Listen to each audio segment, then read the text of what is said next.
Good day mga tropips, kasama natin ngayon ang ating two-time Philippine looper na si Victor Salas. Magandang umaga po. Ayan kasi marami nagtatanong nito na siguro nabasa mo naman yung last post natin about sa bike mo na napakabigat, di ba? So, ayun, para masagot natin yung katanungan ng mga kapadyak natin, bakit nga ba napakabigat nung bisikleta natin?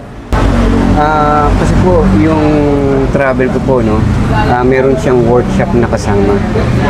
Bracelet making workshop sa mga municipalities na inalayan natin ito around Mindanao and Visayas. Nagtuturo po ako paggawa nito sa community. Kaya sobrang bigat ng bike ko dahil yung mga materials na dinadala ko, hindi po kasi ako pwedeng magdala ng konti lang kasi yung mga workshop ko is unpredictable. Ang pinakamaraming participants na nagawa ko sa isang city is 200 participants, kaya ganun po siya kadami ng materials. Tapos at the same time, yung bracelet po ang nagsusustain dun sa travel ko. Siya po yung pinagkakukuhaan niya ng daily expenses ko, pagkain ko, kung ano man yung kailangan ko sa travel. Dun siya nanggagaling. Kaya dalawa siya. Sustain yung travel ko, at the same time, sinishare natin yung workshop na libre, pero sa atin yung mga materials. Kaya po sobrang dami ng laman ng bisikleta ko. Okay, ito guys, sa kaalaman nyo, kaya mabigat yung bisikleta ni Sir Victor Salas. Ito yung mga example ng daladala niya. Yan. Imagine niyo, madami siyang ganito na nakalagay sa bag niya. Ayan. Ito pa lang ang bigat na itong dalawang to. Bali, ano nga to, Sir Victor? Ano nga ang purpose nito? Ito po yung jig na tinatawag. Dito ko po ino-hold yung mga bracelet na ginagawa ko. Para siya yung handle, para mas convenient, mabilis yung production ng paggawa ko ng bracelet pagka kailangan ko mag-produce para dun sa pang-sustain ng travel ko. At the same time, sa isang city, meron kaming nagawa nito na pinakamarami is 150. Kasi yung mga participants, para isa-isa silang gumagamit nito. Mas convenient pagka dito naka-hold yung bracelet na gagawin mo.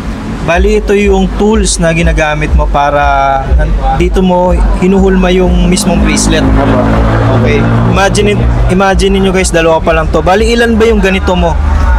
Sa travel ko po, una nung umalis ako, isa lang.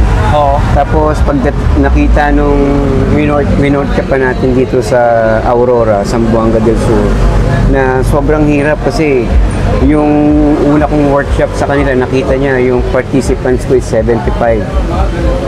Ang dami nyo guys, 75. Yung tuturuan niya na gumawa ng bracelet. Tapos ang bawat participant is gagawa ng 4 na iba't ibang klaseng bracelet, gawa sa paracord at saka gawa sa beads. Kaya imagine niyo yung 75 times 4. Ayun yung dami nung ginawa ko sa araw na yun. Tapos kung lalagay na lang natin siya sa price value ng bawat ginawa nila, gawin na lang natin 50 bawat isa. So bawat tao is 200 pesos. I-times mo ng 74. Dun sa community na yun, ayun po yung na-contribute natin sa travel natin. Tayo yung nagbigay ng ganung amount. Kaya po sobrang amazing. Kaya ikaw, ma-amaze ka kahit ako, lumulutang ako dun sa naging resulta ng travel ko. Kasi ang dream ko lang is makapagturo lang ako ng isang bata sa bawat municipality na hihintuan ko is okay na. Masaya ka na. Pero hindi lang po isa, hindi lang dalawa, hindi lang 5, hindi 10. Sobrang dami po natin na may discount ka na, naka-discount ka na. So yun guys, yun yung kasagutan sa marami nagtanong natin na kapadya kung bakit napakabigat ng bike ni Sir Victor Salas. Dahil dito yon sa mga tools na daladala niya, it's made from wood to, napakabigat. Hindi lang ito guys, meron pa dito sa mismong bisikleta niya sa likod, di ba?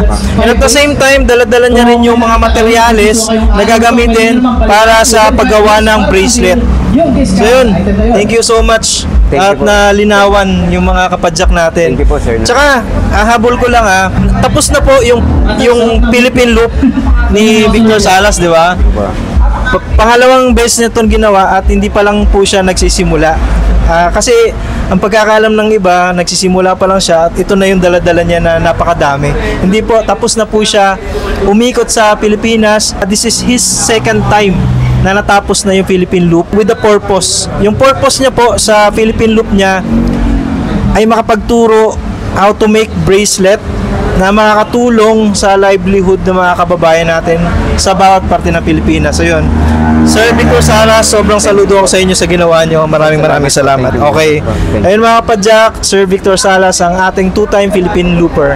Yung bracelet na ginagawa ni Sir Victor Salas, ito yung dahilan kaya nag-Philippine Loop siya ulit para turuan yung mga kababayan natin na gumawa nito para sa extra income nila. Ito yung tools na ginagamit niya. Ito yung dala-dala niya nung nag-Philippine Loop siya. Maliban pa sa materyales na dala-dala niya. At ito yung mga sample na bracelet na ginagawa niya. Ayan. Itong mga bracelet na to na pinakita ko sa inyo mga Tropips, available po yan dito sa Cyclus Motor and Cycling Center. Kung gusto nyo pong supportahan si Sir Victor Salas, punta lang po kayo dito at check nyo po yung mga bracelet niya.